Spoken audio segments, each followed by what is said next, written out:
नमस्कार, मी अनिल आबाजी पाटील, राहणार शिरापूर, तालुका मोहोळ, जिल्हा सोलापूर।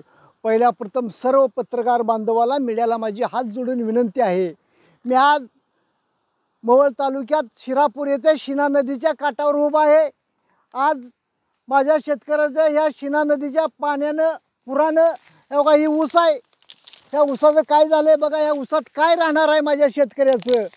तरी सरकारकडे माझी मागणी आहे, ब्रह्म विष्णू महेश असणारे देवेंद्र फडणवीस साहेब, एकनाथ शिंदे साहेब, अर्थमंत्री अजितदादा पवार साहेब, या तिन्ही नेत्याकडे माझी सरकारकडे माझी हात जोडून विनंती आहे शेतकऱ्याची। आज ह्या शिना नदीच्या पुरानं शेतकरी आज शिना नदी काठचा उद्ध्वस्त झालेला आहे। आज ह्या ऊसाची परिस्थिती अशी झालेली आहे, ह्या एकरी ऊसाला नुकसान भरपाई शेतकऱ्याला 80,000 रुपये एकरी द्यावी अशी मागणी मी करत आहे। तसंच सोयाबीन, मका, इतर पिकाला एकरी 50,000 रुपये द्यावं, मकाला 40,000 रुपये द्यावं, ज्याचा कोटा उद्ध्वस्त झाला आहे त्या कोट्याला 1,00,000 रुपये द्यावं, ज्याचं घर पुरात गेलेलं आहे त्याला 2,00,000 रुपये द्यावं, जे जे मोटारी पंप जे जे या पुरात वाहून गेले तर अशा शेतकऱ्याला 1,00,000 रुपये द्यावं अशी माझी मागणी। मी आज नदीकाठी येऊन मी आज बघा, तुम्ही ही पहा परिस्थिती कशी आहे शेतकऱ्याची, तुम्ही परिस्थिती पहा। शेतकऱ्याला आर्थिक संकटात घालू नका।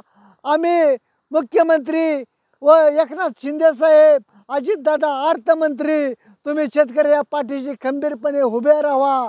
आम्ही तुमच्याकडं चांगल्या आशेनं शेतकरी पाहत आहे। आज दिवाळीच्या टायमाला आमच्या घरी शिमगा करू नका। आम्ही काय काय ठरवलं होतं, या ऊसाच्या जीवावर आम्ही पुरीचं लग्न करणार होतो, या ऊसाच्या पिकावर आम्ही काय तर सगळे मुलाचं लग्न मुलीचं लग्न करणार होतो। पण आज आमचं ह्या शिना नदीच्या काठच्या शेतकऱ्याचं या ऊसाचं सगळं आज होतं ते नाही झालं। आमच्या घरावर निसर्गानं कोप केला आणि आमचं सर्व स्वप्न पाण्यात मिळालेले आहेत।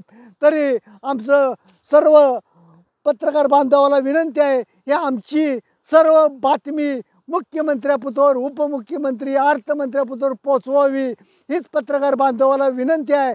जर आमच्या मागण्या मान्य नाही झाल्या तर 20/10/2025 रोजी वर्षा बंगला मुख्यमंत्र्यांच्या बंगल्यावर ह्या नदीचं पाणी, खडूळ पाणी नेऊन तिथं दिवाळीची पहिली आंघोळ मी करीन आणि दिवाळीच्या टायमाला आमचा शिमगा म्हणून बॉम्ब आंदोलन मुख्यमंत्र्या दारात केलं जाईल। जय हिंद, जय महाराष्ट्र।